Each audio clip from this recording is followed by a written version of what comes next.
ಆರೋಗ್ಯಕರವಾದ ಹಾಗೂ ರುಚಿಕರವಾದ ಕರಿಮೀನು ಹಸಿ ಅವರೆಕಾಯಿ ಸಾಂಬಾರ್. ಶೀತ ಕೆಮ್ಮು ನೆಗಡಿ ಇರುವಂಥ ಸಮಯದಲ್ಲಿ ಇದೊಂಥರ ಮೆಡಿಷನ್ ರೀತಿಯಲ್ಲಿ ವರ್ಕ್ ಮಾಡುತ್ತೆ. ಮೊದಲಿಗೆ ಸಾಂಬಾರು ಮಾಡೋದಕ್ಕೆ 3 ಟೊಮೆಟೊ ಹಣ್ಣು, 2 ದಪ್ಪ ಈರುಳ್ಳಿ, 1 ಕಪ್ನಷ್ಟು ತೆಂಗಿನಕಾಯಿ ತುರಿನ ಹಾಕ್ಕೊಳ್ತಿದ್ದೀನಿ.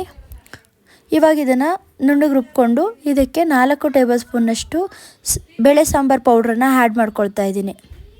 ಇದನ್ನು ಸಹ ನುಣ್ಣಗೆ ರುಬ್ಕೊಂಡಿದ ನಂತರ ಒಂದು ಪಾತ್ರೆನ ಇಟ್ಟು ಅದಕ್ಕೆ ಎಣ್ಣೆನ ಹಾಕಿ 1 ಈರುಳ್ಳಿನ ಒಗ್ಗರಣೆಗೆ ಕಟ್ ಮಾಡಿ ಹಾಕ್ಕೊಳ್ತಿದ್ದೀನಿ. ಇವಾಗ ನಾನು ಮೊದಲಿಗೆ ಏನು ರುಬ್ಬಿಟ್ಕೊಂಡಿರುವಂಥ ಖಾರ ಇತ್ತು ಅದನ್ನು ಹಾಕ್ಕೊಳ್ತಾ ಇದ್ದೀನಿ. ಈಗ ಮೊದಲೇ ಹಸಿ ಅವರೆಕಾಯಿನ ಕುಕ್ಕರ್ನಲ್ಲಿ 1 ವಿಸಿಲ್ ಕೂಗಿಸಿಟ್ಕೊಂಡಿದ್ದೆ, ಅದನ್ನು ಸಹ ಹಾಕ್ಕೊಳ್ತಾ ಇದ್ದೀನಿ. ಇಲ್ಲಿ ಹಸಿ ಅವರೆಕಾಯಿಗೆ ಸ್ವಲ್ಪ ರುಚಿನ ಹಾಕಿ ಕಾಳನ್ನ ಕೂಗಿಸ್ಕೊಂಡಿದ್ದೀನಿ. ಕಟ್ ಮಾಡಿ ಇಟ್ಕೊಂಡಿರುವಂಥ ಆಲೂಗಡ್ಡೆನ ಹಾಕ್ಕೊಳ್ತಿದ್ದೀನಿ.